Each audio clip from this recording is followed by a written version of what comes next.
What's up, New Gunner? Today we're going to be talking about if you should get a concealed weapons permit.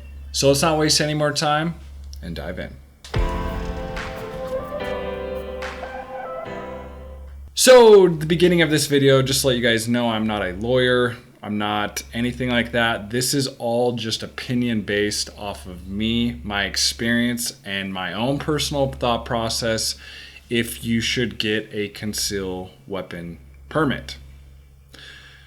So the first thing I want to talk about is, am I going to continue to get a concealed weapon permit? Here in Utah is now constitutional carry. We can carry a permit.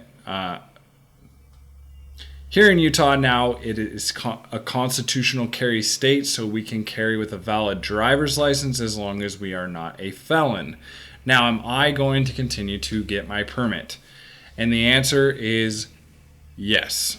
And the reason why it's yes is because for me personally, I personally believe it's going to help if I am ever in a traffic stop situation.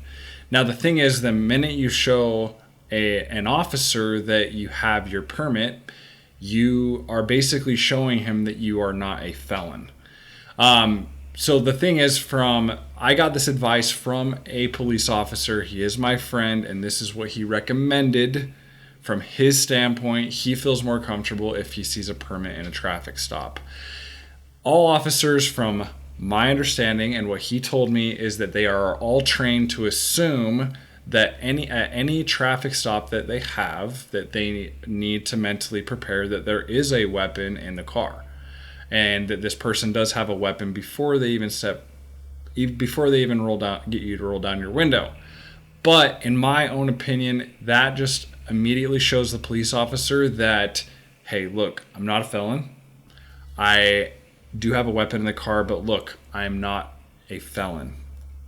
So the thing is, right there, in my opinion, it creates immediate trust with law enforcement. Another reason why I will always get my permit is because, at least here in Utah, anytime you purchase a firearm at a gun store or whatever, basically they always have to do a background check. Now, when you have a permit, it immediately voids that, and it speeds up the process of you purchasing your firearm. So normally when you do buy a firearm, they have to do a background check, and normally they charge you for it. But if you have a permit, they don't charge you for it. So every time you buy a firearm, it saves you money there. And the other reality of it is I travel a lot in my car. And so you have to take that into consideration as well. When you're traveling, some states may not recognize the permit situation in Utah. I'm just going to show you a map of kind of what I see and what I understand as well. Here on this website, this is just kind of a breakdown of the states, at least from a Utah permit standpoint. Again, if you're not in Utah, you have to look at that a different way.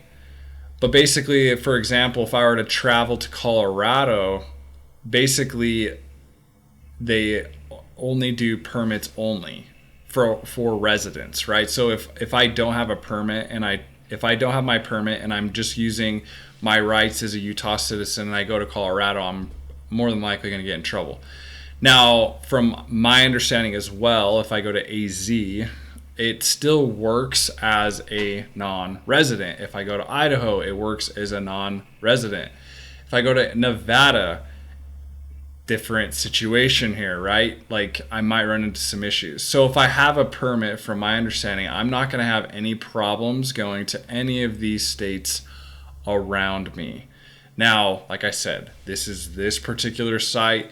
I recommend that you go look for your own states and things like that.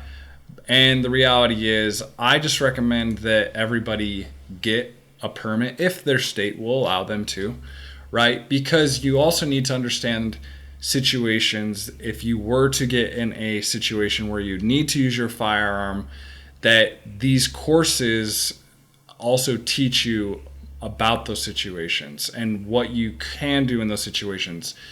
Different states have different rules, regulations, and laws as well. And most of the time, these courses are going to help you better understand them as well.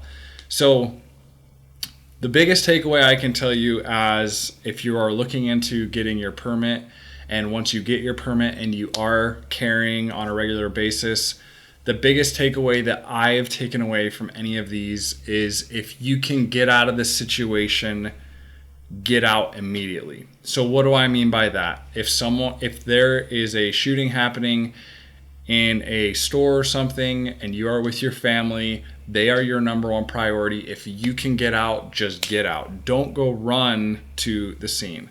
The goal, in my own personal experience and understanding, is that if you can get out, get out. You don't need to be Superman and put your cape on. So there are some people that have done this in the past, and I am grateful for them for doing those things. Nothing disregarding them and what they did in their situation, but I will speak for me and my family. That is the first thing I'm doing, is getting my family out of the situation. Now, if there is somebody in between me exiting and getting my family out of the situation, then I will take force as needed. If I need to take force, then I can, right? To get my family out of that situation and get me out of that situation. At the end of the day, I think it's everyone's goal and responsibility to get home to their family. So, like I said, none of this is legal advice. This is all just personal experience and personal understanding. The goal of all these videos is to educate and to create more conversation to educate. So if you guys have any comments, please comment below and educate. I want this video to be an educational piece for people. If you feel like I'm wrong, please don't just say you're wrong. Post a reasonable comment down below so we can educate each other and become better.